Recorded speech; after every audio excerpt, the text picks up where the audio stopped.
What's up, YouTube? Today we're going to look at the top 10 neutral cards from the Genesis set in Gods Unchained. As we get closer and closer to the release of the new market, IMX, which is going to enable feeless transactions, we're going to do a couple of these top 10 lists. We're going to look at specifically neutral cards, so we can look at the overall, what do I think are the best cards that are going to fit in a wide variety of decks. And also, we'll look at some domain-specific lists where we look at specific cards from each domain to find the best cards for you guys when the market opens up. Figure out what you want to get, what you want to add to your decks, what's worth it, what's not. Let's dive in and take a look. Top 10 neutral cards from the Genesis set. Here we go. In 10th place, we've got the Boost Walker. Boost Walker is a 4 mana 4/4 with burn 1, and its roar is give another Atlantean twin strike and +2/+2. So there are many tribes in Gods Unchained. Some have a lot of support. Some will need future sets in order to gain more support. Atlanteans are a tribe that have always had support. There's a ton of them.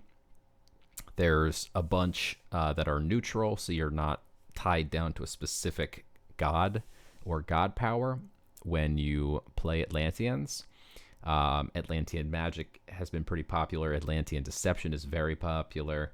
Atlantean light. There's a lot of different Atlantean decks out there. This guy is great at popping down onto the board, giving a fellow Atlantean +2/+2. It can hit face and hit another creature all on the same turn, giving you a huge swing in your favor. So if you are looking to play some Atlanteans and play some synergy tribal decks, Atlanteans is where it's at. You want to grab yourself some Boost Walkers. All right, next up we got the Trojan Gollum, who is a 2 mana 2/1 with Frontline, and Afterlife. Summon a 1/1 injured soldier with Frontline. The injured soldier, when this creature enters the board, it takes 1 damage. It's a 1/2, so it comes out as a 1/1. With Frontline, importantly, they're both Olympian tribe. So there's a lot of synergy with Olympian tribes with this card. Of course, there is also, this is great in zoo decks. It's great in sacrifice decks where you need a creature to kill, and then you still have 1 pop out after the fact. So this card is, it's great in combo decks. If you need to stall for time, you've got 2 frontline creatures. So yeah, this card all around, very powerful card to have in the Olympian tribe. Next up, we've got the Death Wish Thanatar. If you're looking for a fun time, look no further than the 16 mana 4/4. This creature costs 1 less for each damage your god has taken. It does not increase in cost based on your god healing. So if you've taken 20 damage and then healed for 20, it will still cost 0. So if you have a deck that you expect to take a lot of damage, this works very well in Death, where you can actually use god powers to do damage to your own god. And there's many cards that synergize with this and do damage to your own god. But it works in other gods as well. If you have healing in your deck, you can take some damage, get this card nice and cheap, get 2 of these cards down to completely free, drop them on the board at the same time with something else. Just have too many threats for your opponent to deal with. This card is very fun, and it's a nether tribe, so there is some decent nether synergies out there. There's a lot of nethers, and I'm sure we'll see more in the future. Next up, we've got the Friendly Mimic. He's a 4 mana 2/2, but his roar is add a copy of a friendly creature to your hand. So if you've played something awesome onto the board, and you want a second copy of that awesome card, you can play the Friendly Mimic and meme until you can't meme anymore. You can use this in things like Chosen One is an obvious use case. You build a huge, massive creature, you play it, you then Friendly Mimic it, and you now have 2 copies of this massive creature that you've grown. You can use it on huge cards like 9 drops or 8 drops. Or you could even use it on 5 drops specifically. That way when you're at 9 mana, you could play a 5 drop that's very nice. Friendly Mimic it.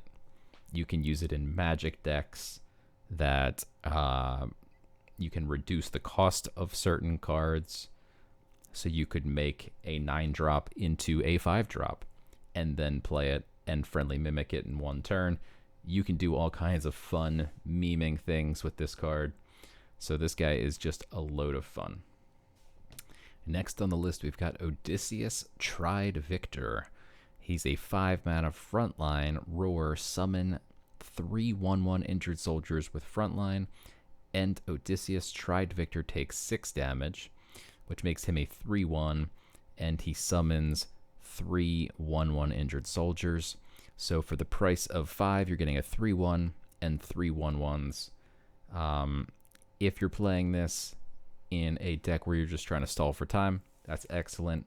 If you're playing this in a light deck that has lots of heal, you can actually heal all these creatures back up to even full health. There are some cards out there that synergize well with this and actually heal all the way up to full health. Or like the Blessed Jackalope heals 4 to each creature on board. It only costs 1.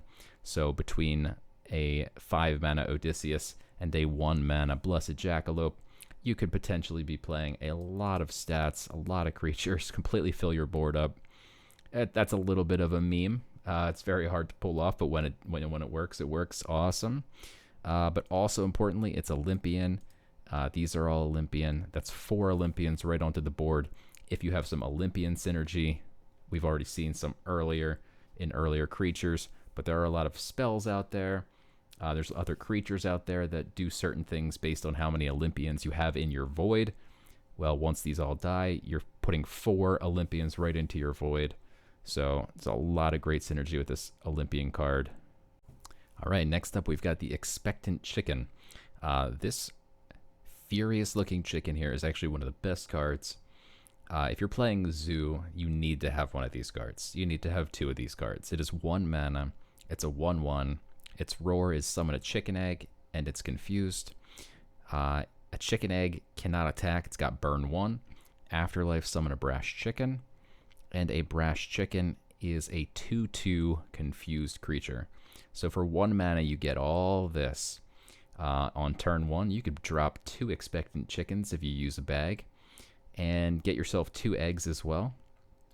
And these eggs actually have a lot of synergy with different specific domains, namely death and war, but there are other.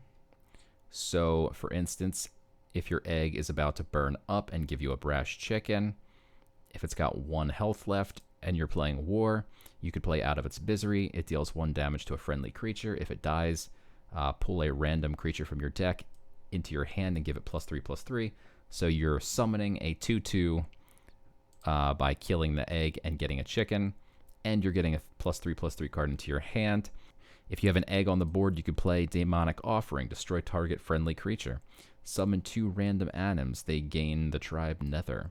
So you get 2 of these cards at random, and you get the chicken, or you can even play Untold Greed on your chicken egg, which destroys the egg. You get to draw 2 cards, and you get the brash chicken, all for 1 mana. So this chicken has so much synergy. It's a phenomenal card in Zoo decks. A must-have. All right, next up we've got an Ashen Drake. This 7-mana 6/5 dragon on roar deals 4 damage to an enemy creature and 4 more damage split randomly amongst other enemy characters. Characters meaning it can do damage directly to their face or split off amongst other creatures that your opponent has. So basically you're dealing 8 damage. You're getting a 6/5 for 7 mana. This is one of the best cards to finish a mid-range deck with. These are played very prevalently at the highest level. It's just, quite frankly, one of the best finishers. If you're looking to finish your mid-range decks at 7 mana, look no further. You found your solution. Ashen Drake. If there was a card to be called the Black Lotus of Gods Unchained, I believe Jason Medea's Muse is that card. This is one of the best, coolest, craziest cards from the Genesis set. It's one of the most sought after, the most expensive. Jason, Medea's Muse is a 3 mana 3/3. It's an Olympian.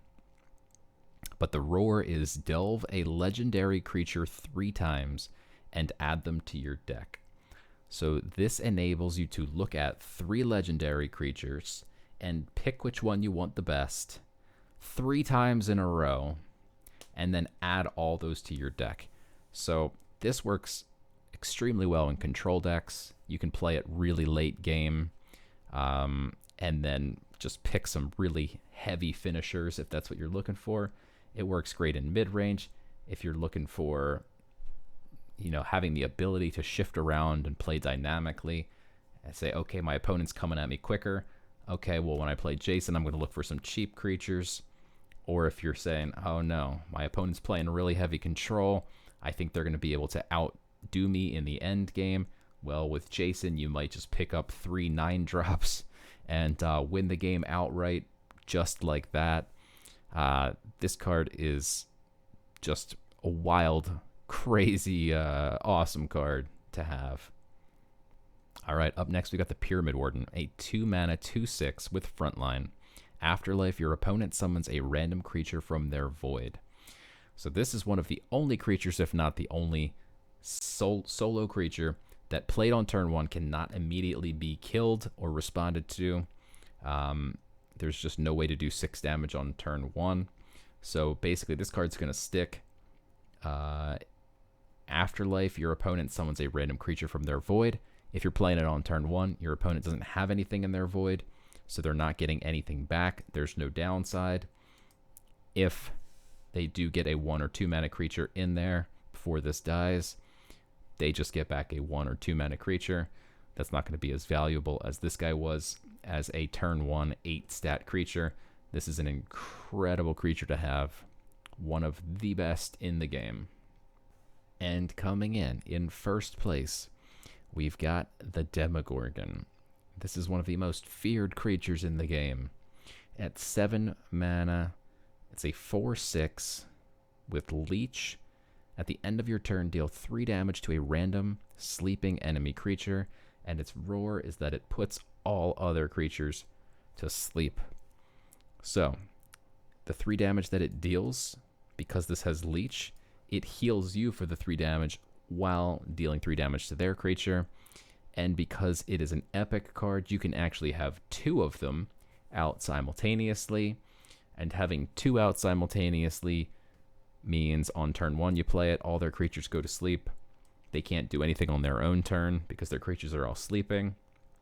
And if they can't somehow kill this with either a spell or with Blitz or whatever, a relic, you get to put out a second one.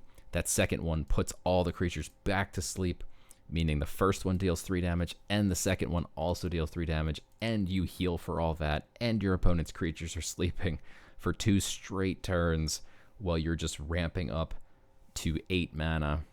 Maybe you're playing a control deck and you're trying to get to 9 mana. This is going to help you stall for 2 easy turns where you just wipe their board of stuff while healing your own face.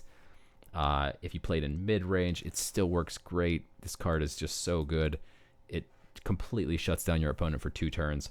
There are now some more cards in Trial of the Gods that do wake creatures up, such as the Ironclad Minotaur or Helia, the Illuminator. Those wake up all the creatures on their side of the board. There's the Spart Basilisk, which can specifically target 1 creature and wake it up. But even still, these cards are extremely powerful. The going price right now looks like it's almost 0.1 ETH. These guys are going to be prized possessions, I think, for a long time to come. And that's going to do it, guys. That was your number 1 Demogorgon. Like I said, we're going to do a couple of these top 10s leading up to the launch of IMX. So make sure you subscribe, crunch that like button, and I'll see you guys in the next one.